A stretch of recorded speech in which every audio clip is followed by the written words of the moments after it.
Booktube,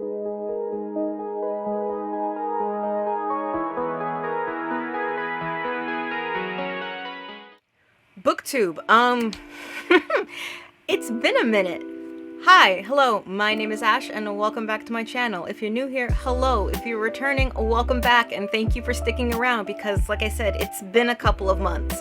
And if you haven't already subscribed, go ahead and hit that subscribe button down below so you can be alerted to all my bookish, not bookish, and sometimes ranty content. I needed a break. YouTube was doing some things that I wasn't too thrilled about, but I really kind of just needed to step away and also focus on my job because teaching.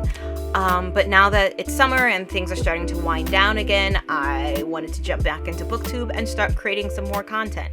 I missed my booktube first year anniversary, which I think was June 14th. But anyway, I am not here to talk about anniversaries or tags or anything like that today. Today, I am coming to you with a review / breakdown of the first 4 volumes of my favorite manga, period, and that is Zatch Bell. I said earlier this year that I was going to start doing a reread of the series and break it down a few volumes at a chunk on my channel, and I wanted to jump back into booktube by doing that because it's a series that I love and I'm passionate about it and I know I can talk about it. So today I'm going to break down the first 4 volumes of Zatch Bell for you. Also, for the record, yes, I am using the English adaptation of the manga, and at times I am also going to reference the English dub of the show. I know there's a lot of people who don't like the anime, and if they do watch the anime, they prefer the sub version. But when I started watching Zatch Bell, I started on the anime that was on Cartoon Network on Toonami's on Saturday nights, okay? That's what I was allowed to watch because at age 11, 12, my TV, what I watched on TV was still pretty heavily monitored, and I wouldn't have been able to watch the subbed version of the show because it was a bit more mature. So cut me some slack here because I love the dub, alright? It's what got me into Zatch Bell, period. Without the dub, I wouldn't have read the manga and I wouldn't be here ranting about it right now. So, yeah, cut me some slack. The plot of Zatch Bell surrounds this tournament where every 1,000 years, 100 demon children, or Momoto as they're called, come to Earth to battle it out to find out who is going to be the next king of their world. And they battle it out by using their powers, which are kind of locked into these spell books, and in order to activate their powers, the Momoto have to team up with their one true human partner. So they can't just, team up with any random person on the street. No, it has to be their one true human partner who they have this kind of inseparable bond with, I would say. And once they meet their true human partner, the human partner reads their spells and that activates their power, and new spells are unlocked when Momoto and teams have certain epiphanies and realizations. Each Momoto has their own different power. Zatch is a Momoto who controls lightning. There's other Momotos who can manipulate gravity, transform, have defensive spells, control ice, have spells that revolve around martial arts. There's a lot of creativity with how these Momoto work and what kind of powers they have, and that's something that I definitely love about the show. But anyway, as I said, the plot to the show revolves around this tournament that happens every 1,000 years. And our main character, Zatch Bell, is discovered or found in a forest in England by Seitaro Takamine. When Mr. Takamine finds Zatch, Zatch doesn't know who he is, why he's in this forest, where he came from.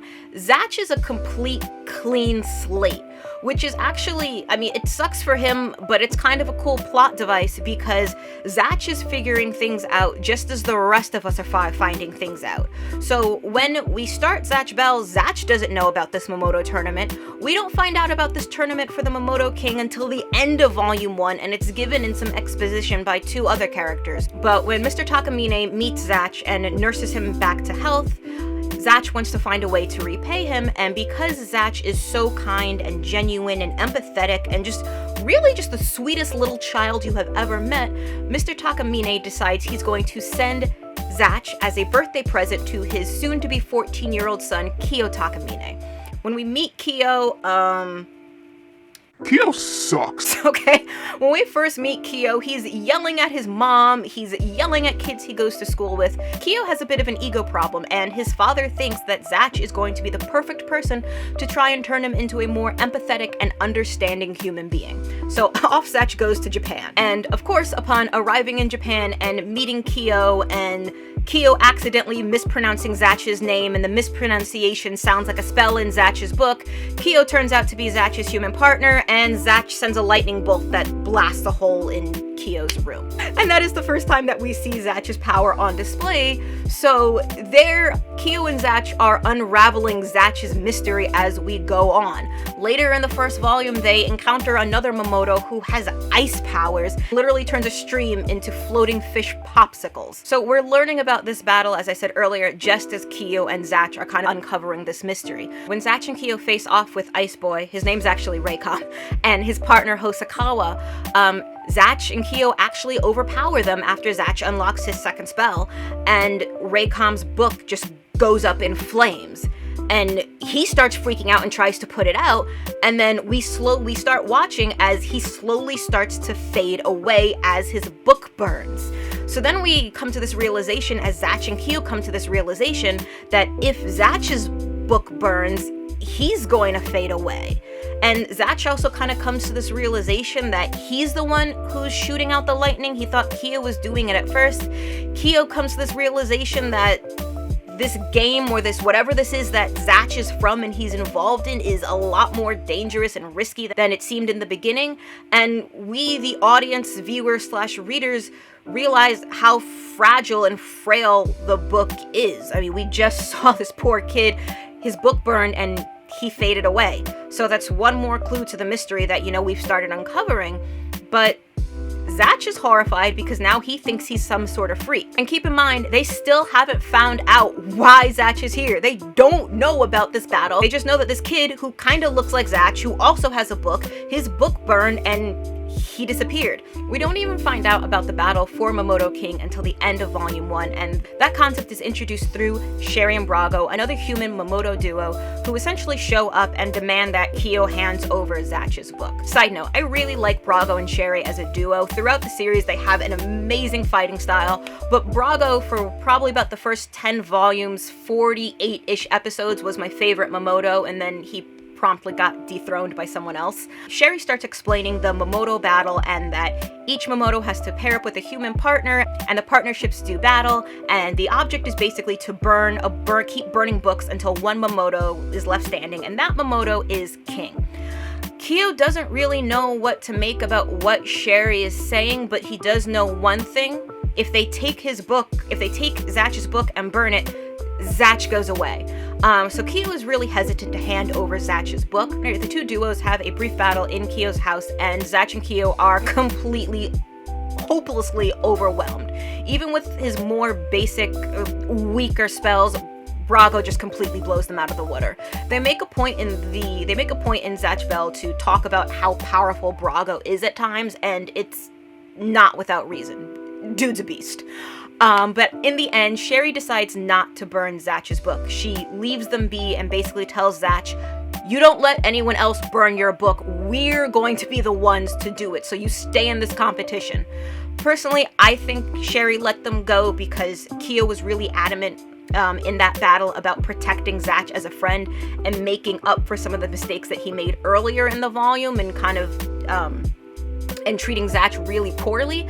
So I think Kiyo is trying to make up for that and actually be a friend towards Zatch, and I think Sherry senses that, and I think Sherry knows that, and she has a certain amount of respect for that, because she's dealing with her own things with her own friend, and we kind of see that in the anime. They do these little flashback / cut scenes from Sherry, and she's watching herself and this other girl, and then you see that other girl later standing in front of a town that's on fire. I'm sure that's not going to have a part in the plot later on whatsoever. But anyway, case in point, Sherry lets them go. So it ends up being this really interesting thing because now Zatch knows about this whole Momoto tournament. He knows why he's here, but that's not really his motivation. Zatch still doesn't really have any real motivation, and that doesn't come in until Volume 2 when we get introduced to the doppelganger for Stephanie from Lazy Town. I mean Kalulu. This adorable child.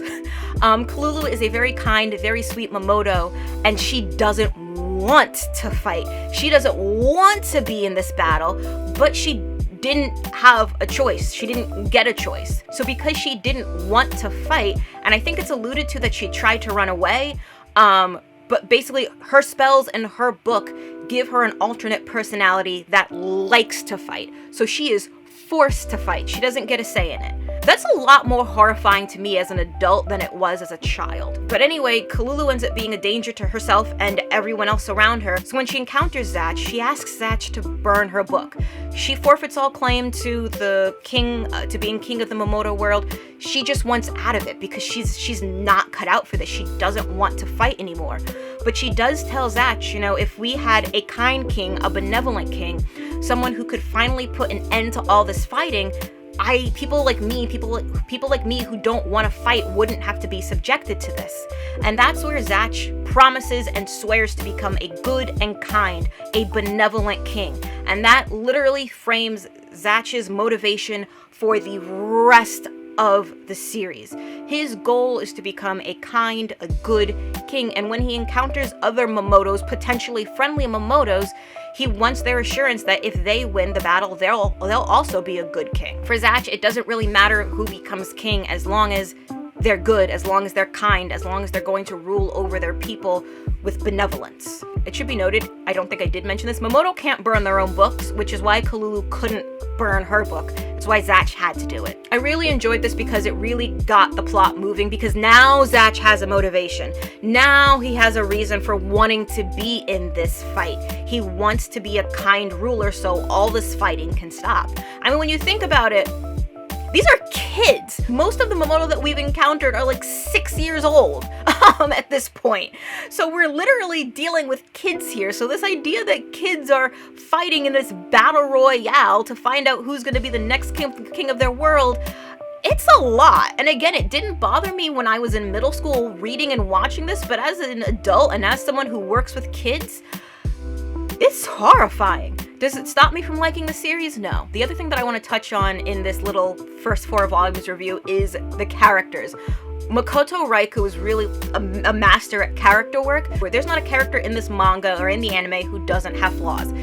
Kiyo is a complete jerk at the beginning and is rude to everyone he encounters. Zatch at times is a little bit too idealistic. Brago, although incredibly powerful, has no regard for anyone else or anything and just doesn't care. Brago does not care. He is in it for himself, and that's all he sees. He is not afraid to keep on living and not afraid to walk this world alone. And I'm sorry, I had to make the My Chem reference. I had to do it. Anyway, and in volume 3, in volume 3, we get introduced to Parco Folgore and his Momoto Kanchime, and I have to be very careful when I talk about these two because a lot of people in the fandom hold them very near and dear to their heart, and I get it. And as an adult, I appreciate them a lot more than I did when I was 13 years old. As a 13-year-old, I completely hated these two, and it's not necessarily for something they did as it is for something they didn't do. And that's 13-year-old Ash is still bitter and upset and curled in a ball on the floor crying, okay, over something that happens later in a series involving my favorite character and these two and what they didn't do. And that's all I'm going to say. However, Ash is an adult now, so Ash is going to look at this series with adult eyes and just try and rein 13-year-old Ash in a little bit. So Kanchime and Folgore often end up being comedic relief, and I think in the first part of the series it's really easy to overlook them because their comedy comes on really strong at times. In Zatch and Kiyo's first encounter with them, when Kanchime unlocks his second spell that makes him really tiny, he crawls up Kiyo's pants and starts biting him. He runs around the room for Zatch to chase him. He threatens to spray paint an L on their face for loser. So it's a mess, okay? Kanchime is a bit of a mess at the beginning, but I also think he represents that classic underdog, that character that no one really believes in from the beginning, and he also doesn't really believe in himself. He traveled all the way from Milan, from Italy, with Folgore to take on Zatch because in the Momoto world, Zatch was known for being a weakling like Kanchime. So Kanchime figures, well, I can at least beat him, and then turns out Zatch is actually pretty strong and Kanchime is still incredibly weak. So that kind of weighs on Kanchime for a little bit. So you can tell he's the underdog and you look forward to seeing how he's going to change and grow and develop as a character. And again, as an adult, I have to say I appreciate Kanchime a little bit more than I did when I was 13. So Kanchime and Fulgore in their first encounter, ended up giving Kiyo such a headache that Kiyo just basically lets them go.